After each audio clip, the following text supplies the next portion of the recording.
இப்போ பாருங்கள், இன்றைக்கி நம்ம பொன்னாங்கண்ணி கீரை நல்லா கடைய போகிறோம், கிரேவி மாதிரி செய்ய போகிறோம். இங்கே பாருங்கள், ஃபஸ்ட்டு எண்ணெய் ஊற்றிருக்கு, சீரகம் போட்டாச்சு, கரண்ட் வர இல்லை. இந்தாங்க 4 பச்சை மிளகா, அது பழம் போட்டால் நல்லாயிருக்கும். பாருங்கள், 3 இல்லை 4 போட்டுக்கலாம்.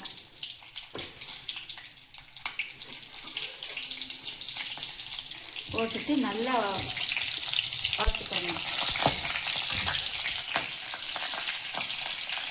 அதோட இந்த வெங்காயம் போடணும். இந்த பாருங்க, சின்ன வெங்காயந்தே நல்லது, கீரைக்கு நல்லாயிருக்கும்.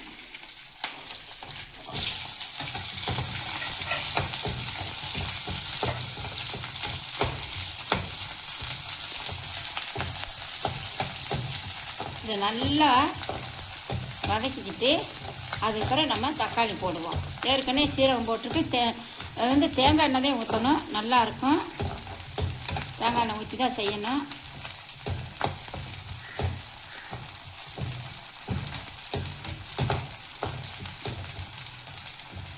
இது வதங்கட்டும் ஒரு 2 நிமிஷம்.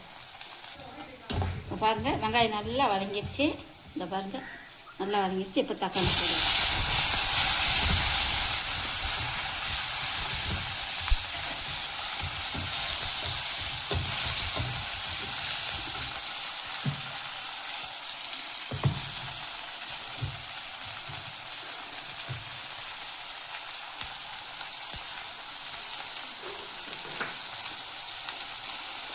இப்போ இந்த கீரையை நம்ம அலசி வச்சுருக்கோம், இந்த தண்ணியில் போட்டு ஊற வச்சுருக்கோம்.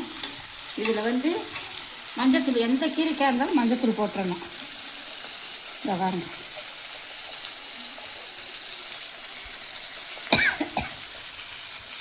இதே மஞ்சத்தூள் போட்டு நல்லா அலசி விடணும். மஞ்சள் தண்ணியில் நல்லா அலசிட்டோம்னா சின்ன சின்ன கிருமி ஏதாவது இருந்துச்சுன்னா, நம்ம கண்ணுக்கு தெரியாத எதுனா பூச்சி இருக்கும், அது வந்து அப்படியே அந்த மஞ்சள் கழுக்கும் போயிடும்.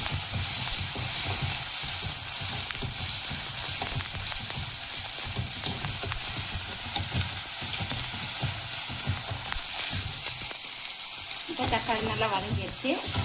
இப்போ நம்ம இந்த கீரை வைப்போம்.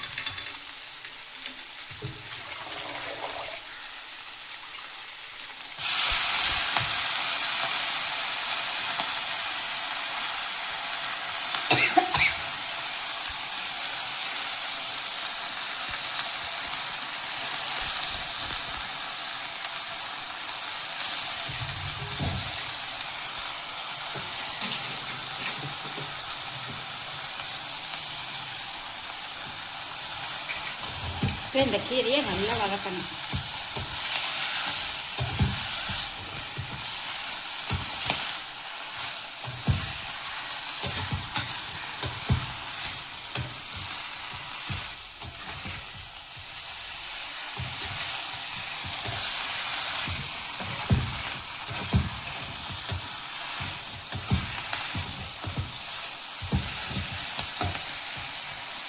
இந்த கீரையை நல்லா வதக்கணும். வதக்கிட்டு அப்புறம் தான் நம்ம தேங்காய் பூ போடணும். ஒரு அரை அரைச்சிட்டு தாளிக்கணும். இப்போ பாருங்க, நல்லா வதங்கிடுச்சு. இப்போ பாருங்க, இப்போ இந்த கடலைப்பருப்பு போடணும். இதை பாருங்க, இந்த கடலைப்பருப்பு கொஞ்சம், அதாவது ஒவ்வொருத்தர் குழம்பு கடலைப்பருப்பு போடுவாங்க, ஒவ்வொருத்தருக்கு பிடிச்சது. இப்போ நான் இதை போட்டு இது கூட மிக்ஸ் பண்ணுறேன். அடுத்து தேங்காய் போடணும். இதை பாருங்கள், தேங்காய் கொஞ்சமாக,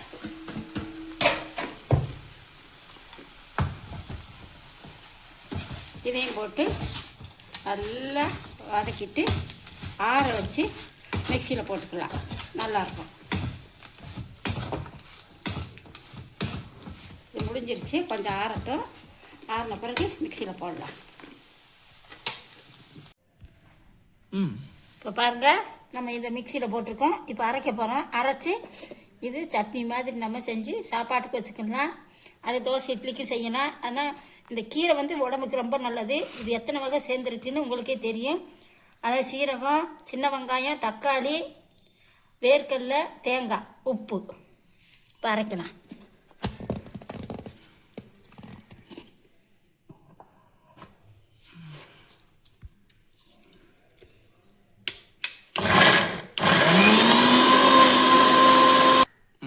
நல்லா அரைச்சிருச்சு.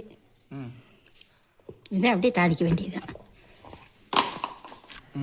பாருங்கள், அடுப்பை வச்சுட்டோம். அடைச்சிட்டு அடுப்பில் இருக்குது. கொஞ்சம் தேங்காய் எண்ணெய் ஊற்றுவோம் தாளிக்கிறதுக்கு.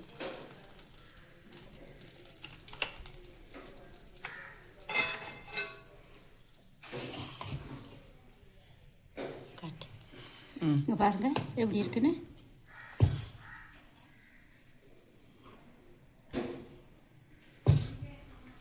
இப்போ எண்ணெய் காய்கறி கடுந்தோறு போட்டுடலாம்.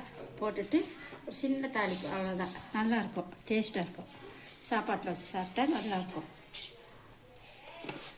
அதாவது கீரையே பிடிக்கல அப்படின்றவங்களுக்கு இந்த மாதிரி செஞ்சு கொடுக்கலாம். இதே மாதிரி முருங்கைக்கீரை எல்லாம் செய்யலாம். பொன்னாங்கண்ணி கீரை, சிறுக்கீரை, அரைக்கீரை எல்லாம் செய்யலாம். கடையிற கீரை கடையலாம். கொஞ்சம் இதாக இருக்கிற இந்த கீரையெல்லாம் இந்த மாதிரி போட்டு நம்ம அரைச்சி கொடுத்தோம்னா பிள்ளைங்க நல்லா சாப்பிட்டுக்குறாங்க, பெரியவங்க நல்லா சாப்பிட்டுக்கிறாங்க. உடம்புக்கும் ஆரோக்கியம். பாருங்கள், எல்லோரும் சப்ஸ்கிரைப் பண்ணுங்கள், ஷேர் பண்ணுங்கள். அதுக்குள்ள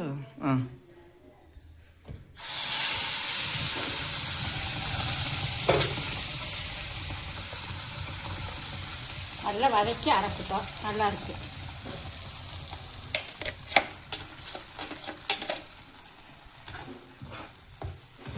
பார்த்தீங்களா எவ்வளோ அழகாக இருக்குன்னு? செம்மையாக சூப்பராக இருக்குது. தாளிச்சுட்டோம், நல்லா இருக்குது. நீ அப்படியே நம்ம தட்டில் எடுத்து சாப்பாடை வச்சு இதை வச்சு நம்ம சாப்பிட வேண்டியதுதான். இது கெட்டியாக இருக்குது. வேணால் நம்ம கொஞ்சம் தண்ணி ஊற்றிக்கலாம். சுடு தண்ணி தான் ஊற்றணும், பசு தண்ணி ஊற்றக்கூடாது.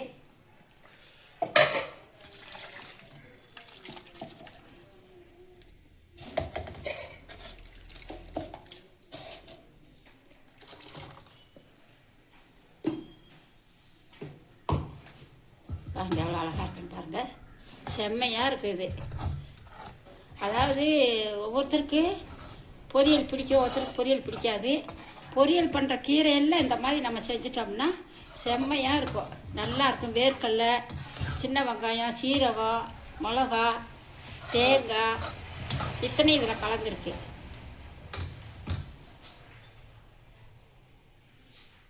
பாருங்கள், எல்லாருக்கிட்டையும் ஷேர் பண்ணுங்கள், சப்ஸ்கிரைப் பண்ணுங்கள். எங்களுக்கு நீங்கள் ரொம்ப ஆதரவு கொடுத்துருக்கீங்க.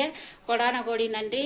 ஆனால் இந்த பச்சை மருந்து நான் போட்டிருக்கேன், அது யார் இன்னும் சரியாக கவனிக்கலைன்னு நினைக்கிறேன். ஆனால் டெலிவரி ஆனவங்களுக்கு பூரா அதுதான் ரொம்ப நல்லது. ஏன்னா கர்ப்பப்பையில் வந்து புண்ணு இருக்கும். அந்த புண்ணுங்க வந்து ஆறுறதுக்கு தான் அந்த மாதிரி மருந்து, பூண்டு, கருப்பட்டி, அந்த பச்சை மருந்து, நல்லெண்ணெய் எல்லாம் சேர்த்து அவங்க சாப்பிட்றதுக்கு அதை போட்டிருக்கேன் வீடியோவில். எல்லோரும் பாருங்கள். அது சாப்பிட சாப்பிட உடம்புல அந்த கர்ப்பப்பையில் இருக்கிற புண்ணு ஆறிடும், உடம்பு ஆரோக்கியமாக இருக்கும், கைகால் வலி இருக்காது. அதை பார்த்து எல்லாருக்குமே நீங்கள் ஷேர் பண்ணுங்கள். எல்லாருக்கும் நல்லதே நடக்கட்டும். எல்லோரும் நல்லா இருக்கணும், நம்மளும் நல்லா இருக்கணும். இந்த பாருங்கள்.